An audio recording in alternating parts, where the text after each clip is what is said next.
the actual delta. Yes. And there's a sign of things that happened only a few weeks ago. These things look like they've been there forever, but 4 weeks ago, life was quite normal there, wasn't it?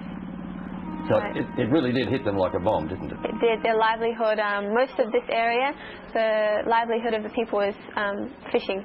And so with their boats gone, their nets gone, that's their source of income and everything's gone.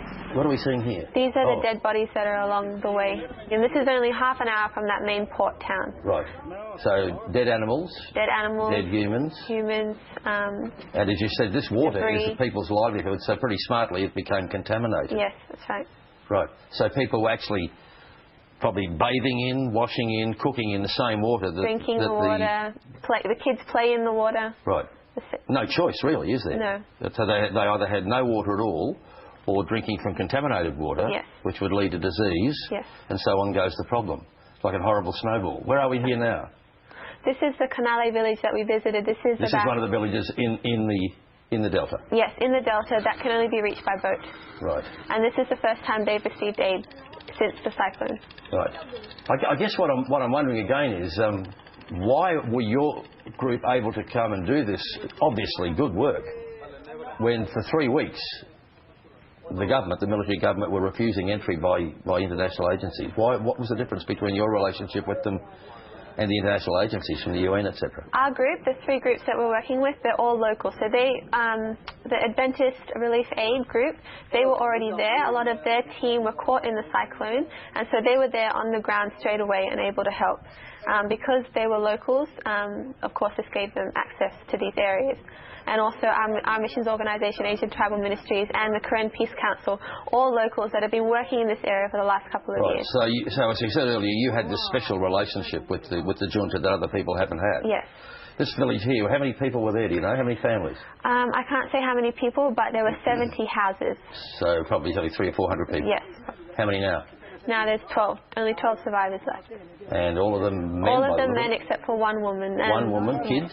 No kids, no any other women. They all, they didn't survive. And this, of course, is just one village, one example. There must be... This is only one village. Who knows how many others in the area? That's right. This is only one village, and this is the closest one.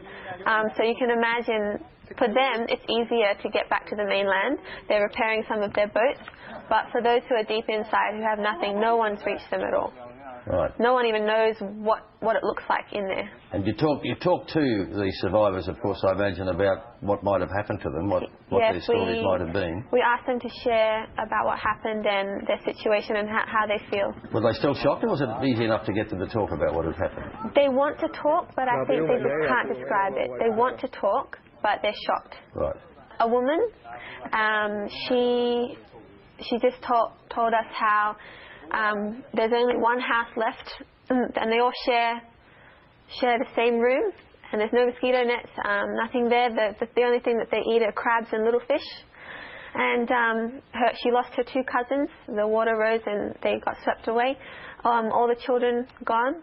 And the first night she shared with us how the first three nights after the cyclone, you could hear screams of survivors out in the fields and in the water, still alive, screaming out for help, but obviously wounded or too weak to be able to get out of it. And they were screaming for help, but there's nothing that anyone could do. And I imagine 26 days later, there's not much likelihood of many people surviving out there. That's the reality of it. So it's really what happens now in that particular part of the delta is a clean-up exercise, isn't it? That's right. Yep.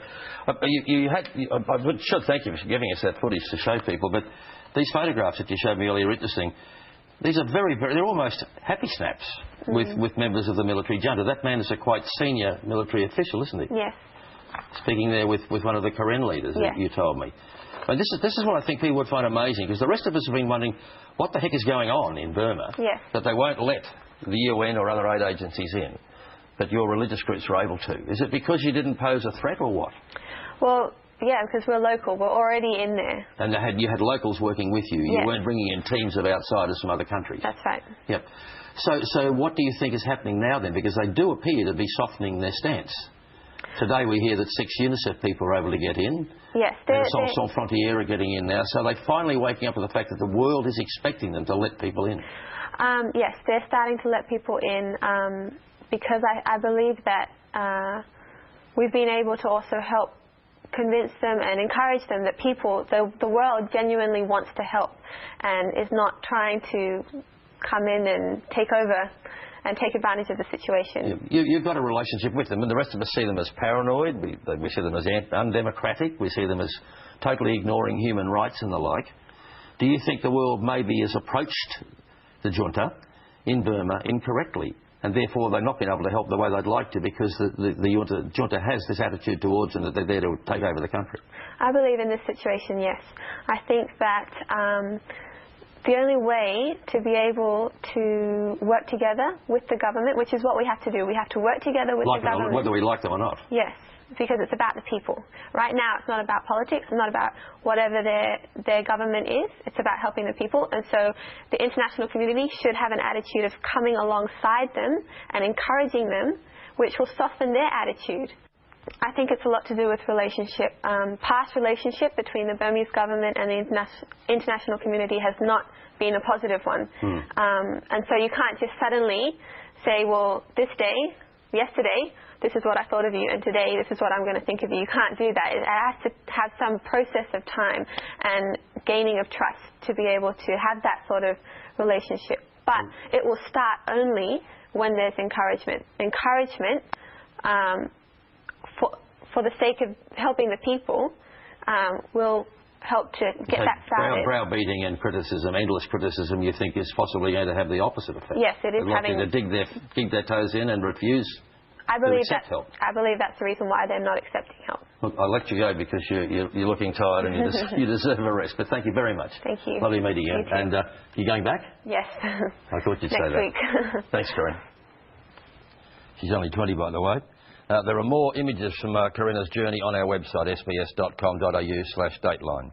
And yesterday, the Generals extended the term of Aung San Suu Kyi's house arrest by another year.